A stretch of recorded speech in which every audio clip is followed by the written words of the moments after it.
Hello दोस्तों, welcome to trust with law. We all made a trust with law some time in life and that's why we are here. दोस्तों, media law की series में एक case discuss करते हैं, R Rajagopal versus state of Tamil Nadu. This is popularly known as auto Shankar case and this case deals with the privacy aspect कि जब आपकी media, जब आपको फ्रीडम ऑफ प्रेस जो प्राइवेसी वायलेट करता है तो दोनों में कौन सुपीरियर होगा। तो दोस्तों, इस केस में हुआ ये था कि एक बंदा मतलब जेल के पीछे था और इनफैक्ट ही वाज कमिटेड, वो मतलब मौत, he was on death bed. तो उसने एक अपनी उसने कुछ उसकी बायोग्राफी, कुछ लेटर्स लिखे और वो सब के उसकी बायोग्राफी लिखी गई एंड वो पब्लिश कर रहे थे कुछ टीवी चैनल्स यहाँ पर। और फिर उसके बाद उसमें तो उसकी बायोग्राफी में जो अगर वीडियो वगैरह बनती तो उसमें कई सारे IAS IPS ऑफिसर उसमें बदनाम होते। तो फिर उसके बाद पुलिस, ऐसा एलिज किया जा रहा है कि पुलिस वालों से दबाव आया उसे लिखवा कर कि मेरी बायोग्राफी मत पब्लिश करो, मैंने कोई पावर ऑफ अटॉर्नी नहीं दी है। तो ये लोग चले गए सुप्रीम कोर्ट के पास ये कहने के लिए कि भाई देखो, हमें मतलब फ्रीडम ऑफ प्रेस से हम पब्लिश कर सकते हैं, ऑल्दो वो परमिशन दे रहा नहीं दे रहा, क्योंकि वो उसका परमिशन विशिएटेड है because of the 3rd degree torture of the police officers. तो इसमें जबकि पुलिस वाले कह रहे थे कि नहीं वो खुद से दिया है ये, but this is besides the point. तो इस केस में court refers to a case called New York Times versus Sullivan. तो उसमें हुआ ये था, and in fact this case is important, ये ध्यान रखना चाहिए कि जब मार्टिन लूथर किंग के कॉन्टेक्स्ट में जब न्यूयॉर्क टाइम्स ने एक एडवर्टीज़मेंट निकाला बेस्ड ऑन जो भी उनके डोनर्स होंगे, मार्टिन लूथर किंग के जो सिंपथाइजर्स थे, और उसमें ये कहा कि जो वहाँ का जो पुलिस कमिश्नर था उसने इनको टॉर्चर वगैरह किया था, तो उसने एक लेबल का सूट लाया उस पर कि हमें डिफेम कर रहे हो।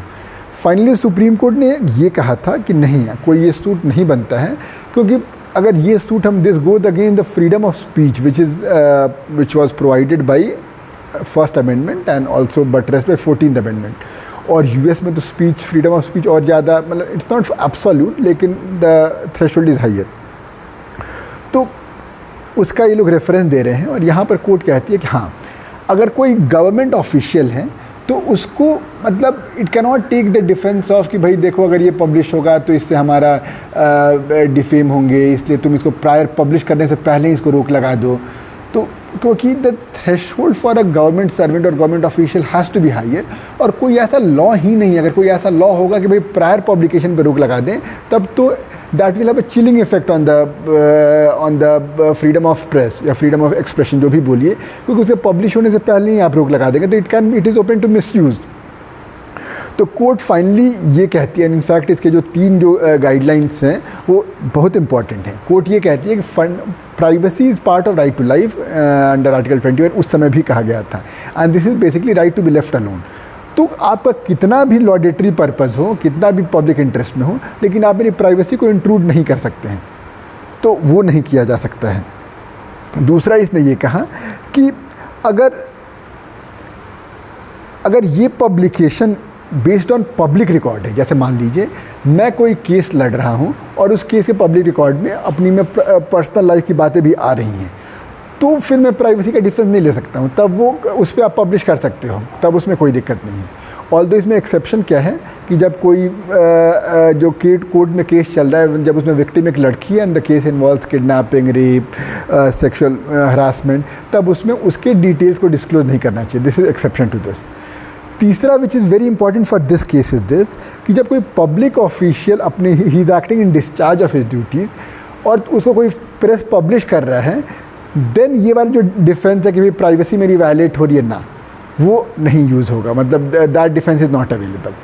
ऑल्दो अगर he is not acting in discharge of public duties और उसको कोई प्रेस रिपोर्ट कर रहा है, तो वो फिर रुका, वो नहीं कर सकता, because that will be violation of privacy. But this is more nuanced.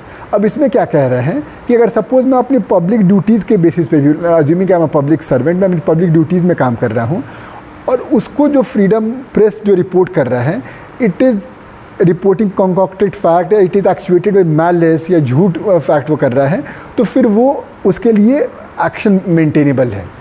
Although उसमें प्रेस का डिफेंस बस ये लेना होगा कि उसने एक रीज़नेबल चेक किया ट्रूथ के लिए, वेरीफाई किया reasonable. It is not necessary कि जो उसने दिखाया वो सही हो, बस उसको दिखाना होगा कि मैंने रीजनेबली वेरीफाई किया।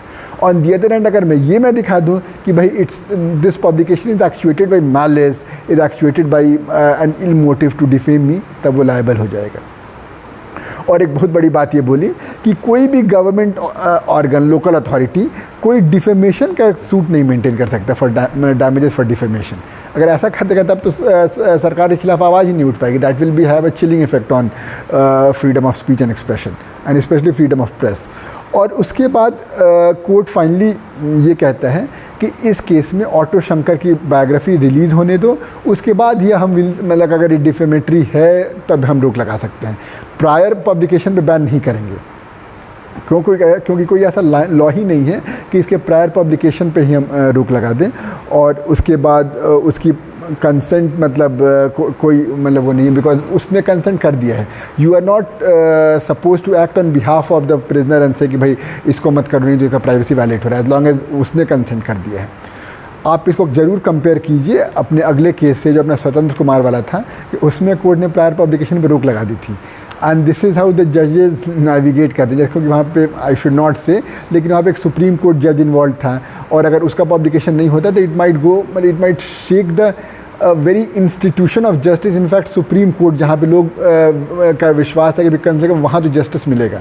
तो इसलिए दोज टू केसेस थोड़े मतलब प्रिंसिपली आप क्वेश्चन कर सकते हैं कि यहाँ पे तुम्हें प्रायर पब्लिकेशन पर रोक नहीं लगाया क्योंकि एग्जीक्यूटिव ऑफिसर्स इन्वॉल्व थे, और वहाँ पे चूँकि सुप्रीम कोर्ट जज इन्वॉल्व था तो तुमने प्रायर पब्लिकेशन पर रोक लगा दी। आप ऐसा कह सकते हैं, बट द कॉन्सिक्वेंसेज और वहाँ पे उस केस में जो आपके टीआरपी के लिए जो टाइम्स नाउ और इंडियन एक्सप्रेस वगैरह जो दिखा रहे थे, तो it was way too much. तो दोस्तों आई होप आपको समझ में आया होगा। कोई दिक्कत, कोई परेशानी कमेंट सेक्शन में बताइएगा। मिलते हैं अगले वीडियो में किसी नए केस के साथ। Till then bye bye and enjoy.